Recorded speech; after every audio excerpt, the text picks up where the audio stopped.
Yo, what up, squad? Thanks for clicking in, man. Lennox back here for another vid, and look who's back. Yep. So we went on a little leisurely fishing trip today, and didn't expect much. We didn't know if we were going flounder fishing, blue fishing, spot fishing at Route 90 or something like that. But we went out and we fished in the flounder hole, and we caught some flounders. Had a great time. And along the way, Kristen was asking me some questions about netting fish and taking hooks out of fish and that sort of thing. So we decided to go ahead and make a little video about it, show you guys how we do things here in Ocean City when we're flounder fishing. Flounder fishing was what we would call pretty good, no keepers or anything like that, but we did catch some fish. So we'll show you how we did it, and also some of those questions that she asked me along the way. So here we go. Check out another vid by the Lennoxes.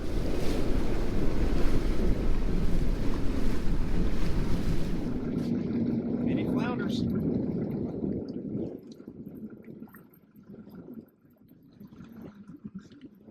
Species acquired, size not. Queen. Got him. Flounder queen, orange deadly double. Oh, look, you just spit my minnow back out, so you mean I can reuse them. Yeah. Woo! It doesn't matter if it's big enough. I just like to catch them. You gonna get them off of yourself? Yeah, I'll try. Hell yeah. All right, all I know is don't put your fingers in his mouth. That's my number one tip. Number one. 100% right. And then go opposite. But, I might have, he's kind of swallowed it a little bit. I might have to pass Let me it take to you. over and show you here. You take this. I'll show you folks how to deal with this. Get him in a good spot. A fish this size, try and grab him around the body. That way you're not damaging his internal organs here. Find out which way the hook is curled. I can see this is curled back toward his mouth. So I get it toward the corner, and then careful with the teeth. Little poke here, a turn back toward the side. Bling! There you go. Oh, he's so cute. Nice job. I like Scott to do it. I don't like to hurt the fish. He does such a good job, especially on the small ones that I know I'm throwing back in. I want to make sure that they're healthy and live to be caught another day.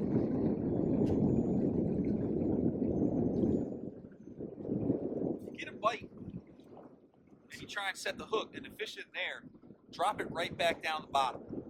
That's what I'm doing, and we're drifting really fast. We've got a northwest wind, outgoing tide, so we're drifting pretty quick. So you got to have it right in front of their face. But if you get a bite, set the hook, and the fish isn't there, just drop it right back down. You can put it in free spool and see if it lands in front of him where he wants to give it another nibble. That one did not. What's your best fish that you've caught this year, and where? My best fish. Or your favorite? Your favorite. Favorite? Anything special? I mean, we had some good flounder fishing down in Follies Creek, Brian Minty and I.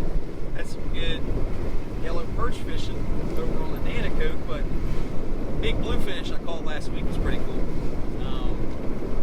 I was right there. We might try that too. I was right there on the South Jetty, and I was throwing a big thingamajig, and caught a like 33-inch bluefish, probably 10 or 12 pounds.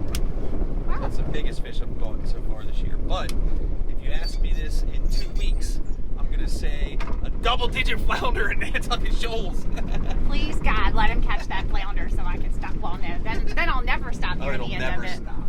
It'll be on our wall, too. I got to do it. You got that right. Got a bite? Got a bite? Yeah. Oh, there you go. It's not very deep, so it doesn't take a minute to Nope. get him up here. All right. Look at him. Shorty bebop. This water's clean, man. That's the same size range we've been catching. That's a little... Oh, look, I did a much better hook on this one. like you did Yeah. on purpose. Good job. Let's yeah, you can get them off. Set your rod down. Get your rod out of the way. So you got two hands. There we go. Hold him down there. Hold him here, Don't and worry about then those again. pretty Oh, fingers. that Oh was so my easy. I didn't even have to God. twist it. He just came right Oh out. my God. Cutie. Woo! He showed you. Wow. He was like, I am gonna be right in your face. He's like, yeah, that was so easy. Oh my God. Sorry. Look what I did with my hand. Apologize for Sorry. it. Everyone see you, buddy. All right, nice job. Thanks. So we're drifting real slow now.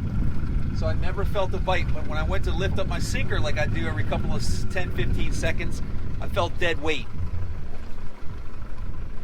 And now the dead weight's not there, so I'm gonna leave it like it is. I hope I didn't miss my opportunity. Scott always talks about what he's using, so I'm going to tell you about what I'm using. I have my 6-foot custom JPR rod. This is my very favorite rod, even though I have several rods that are really nice. I use this every time I can. And as you can see, I have an orange Deadly Double on there, which is doing good. I've had a couple of throwbacks and several bites. On my top hook, I have a 5-inch white Gulp, as you can see. And down on the bottom hook, which is where I've had all of my bites so far today, I'm going to show you how Scott's taught me to put on the 4-inch white Gulp with a minnow. Now, we put the hook right through the center and up through the back so he can sit on the hook nice and straight. See how I've got him on there straight? Then I'm going to grab my minnow. And the way I like to do it is fingers on each side and then a thumb on his head. And then I'm going to take the hook and I'm going to insert it in between, basically not as far back as his eyes, but just ahead of it. Scott says so I don't kill it. So if you don't like how I'm doing it, talk to Scott, because this is how he told me to do it. And ladies, you can do this too if you don't already. That way you don't have to listen to your husband say, well, I can't drive the boat and put your bait on there for you, so you do it too. It makes life a lot easier for everybody. All right, let's catch some more fish.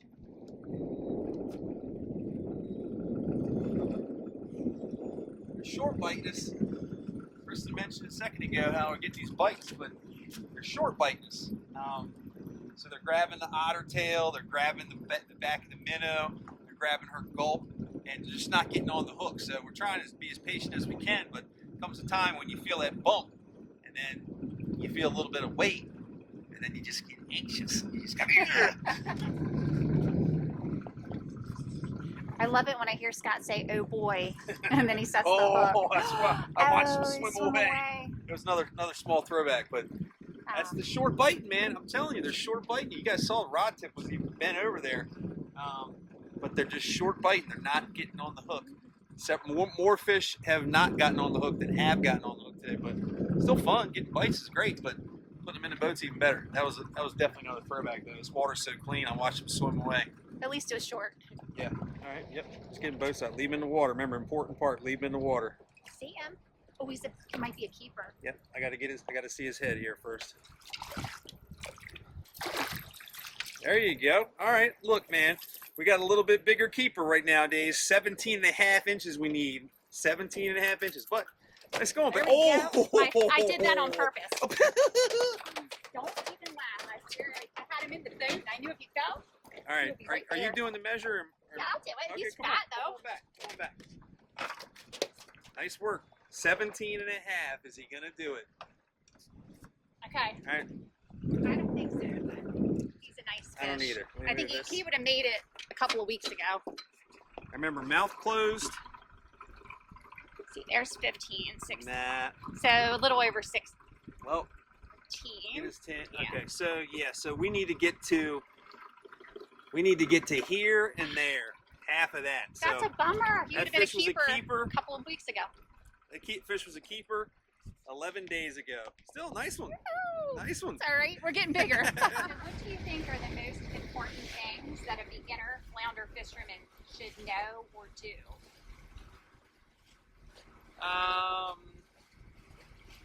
Beginner flounder fisherman, top of my head, leave your bait in the water. I see so many people on party boats and inshore charter boats like constantly checking their bait. You don't do that, because the more you check your bait, the less time you're on the bottom, and you definitely want to have those maximize your opportunities for having bites. So flounder fishing, you're going to drift over fish. Just make sure you leave your rig on the bottom. Second thing is, if you catch a fish big enough that you think it's going to keep, always leave the fish in the water, underwater. As soon as you allow them to get up onto the surface, they're going to start splashing, and then you're going to get slack in the line, and a lot of hooks come out that way. So first is leave it on the bottom. Catch a fish big enough you think it's going to be a keeper, leave it in the water. Another thing that comes to mind is set the hook, man. When you do feel a bite, or you feel that dead weight when you're down there on the bottom, always set the hook. I'm seeing a lot of people that just start reeling, and it's usually not gonna get the hook in the fish. You guys saw I was trying to catch that smaller fish just a little bit ago. I didn't get a real good hook set on it. I did set the hook, so you always get that big hook set in there. And then if you catch a fish you think's big enough to keep, always leave his head under the surface of the water before you net him. And my tip is make sure you net at the head, don't net at the tail, because I've done that before and it didn't end too well. And when you net it at the head, they swim into the net. Right, Scott? That's right. Head first. Girl's on fire! Hey, got another one. I don't think it's very big. See if you can see it. I can't see it yet. Alright, so since this one doesn't matter, I'm going to show you what we're talking about with netting them head first. Go ahead and pull them up, hon. Leave them in the water just like that. Yep. Good job. Leave them in the water. And then the net goes in, and the net goes in front of the fish, so you can scoop them right up. Bingo, baby! Woo! We didn't need to do that. We never would have netted that fish under real circumstances. Well, so far today, it seems like the orange deadly double has been the hot ticket. This is my fourth throwback, and I've had several bites that sadly I missed today. Yeah. And I've got a nice hook on this guy too. Let me see if I can. think you've caught more fish than me today. I think.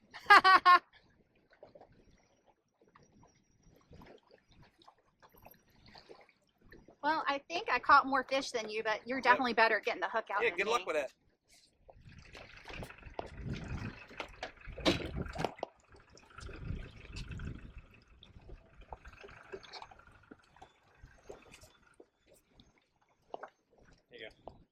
I don't know which way to go with it. More difficult than it's got to be. So. And I get confused about going backwards. Is it still on? Yep. All right, guys. So when you're trying to unhook a flounder, I'm always teaching, always learning. Right? Chris is trying to unhook the fish with it sitting on the ground, no pressure on the fish, that sort of thing. Always pick it up. Always pick it up. Squeeze it in your hands. Like I told you earlier, if you can get your hands around the fish like that, that's going to be the best, because then it's not doing any damage to his internal organs. If he's large enough where you can get him behind the head, you can give him a little squeeze just like this, but don't pinch too hard down here because that's gills and internal organs. I got this fish small enough where I can just grab him around the side, always pull against the hook, right? The hook is in like this. Don't keep trying to pull this. Always against the line. You want to bend that hook down. It'll release and then keep on curling against itself, and eventually it's going to get to the point where it comes to the surface, pops right out. Good job. Makes me so mad. He makes that look so easy. There you go. I'm trying to keep my rod tip up like you said. Good job. Another shorty bebop. That might be the smallest one yet. Sorry. Still, good job. All right, let's see if you can take the... Once again, orange deadly double, 4-inch white gulp with a minnow. They haven't touched that top hook today. So you can bet on this next drift what I'll be switching to. Oh, I did it backwards and come on. Out, out, out. There we go. There you go. All right. Gosh, that's a bunch of flounder, a little flounder we've caught today. I've lost That's a track. bunch of little flounder, yep. They're fat. Look how fat he is. He's tiny though. Well, they're eating a lot. Yeah, that's true. They keep going back. So she's right. We've caught a bunch of flounder. I'd say a bunch. We've caught eight or 10 or something, 8 or so now, which is great. And none of them have been close. So my 16 was a little bit close. That's true. One of them has been close. One of them has been close. I stand corrected. It was actually over 16. It was 16 and a half or so. But other than that, everything else has been not even close to the old 16-inch limit. That one would have been a keeper about 11 days ago. But today, not so much. 17 and a half. Tough to come by. But having fun. Yeah, this is great. This is so much fun when we're catching flounder. That was fun. That was fun. Yeah, that was a lot of fun. So, if you've been paying any attention, you realize this is Kristen's first trip out with me this year. Well, I've been out, just not on camera. Yeah, just haven't first. been fishing. So I was right. The first time she's been out with me this year doing a YouTube video. And not because she's mad at me. Just had stuff going on. Fishing had been great. I mean, I think I've only had a couple keepers here in Ocean City. And that's going to get even harder now. As you can see, We had that one fish that would have been legal as of May 31st, but guess what? It ain't May 31st anymore. June 1st, 17.5 inches kicked in, and it's like that through the rest of the season. So if you fish in Maryland, Virginia, or Delaware, you are looking at a 17.5-inch flounder, 4 fish per person, and it's open until the end of the year, December 31st. Then I'm pretty sure next year will be the same thing. They usually do it for 2 years of management, but I don't know if you smoked me today, but you did better than me with that orange deadly double. That was nice. I said it was the orange deadly double. I said with the orange deadly double, but yeah, that was probably right. No, great job. You haven't lost anything on your flounder fishing skills. So that's right. Way to go. If you guys want to get any of those deadly doubles, they're all around tackle shops, man. Everywhere in Ocean City's got them. Even have, I think we're in up to 7 or 8 shops up in New Jersey. Delaware got them. All the way down to Virginia. Captain Steve's Bait and Tackle in Chincoteague, Virginia. We've got them down that far south, and all the way up toward Tuckerton, New Jersey. So anywhere in between there, if you live on the coast, there's a good chance you got deadly doubles and deadly tackle. They work in your tackle store along the coast. If anybody is flounder fishing, that sort of thing in the area, so check out your local tackle shop. And if they don't have it, tell them they need to get it. And give us a buzz. But nice job, babe. Thank you. It was fun. I had a good time. Nice to have you back. And there's some bluefish, rockfish, and things like that around. We will probably be doing that over the course of the next week or two, and then I'm going to Nantucket Shoals. Nantucket Shoals.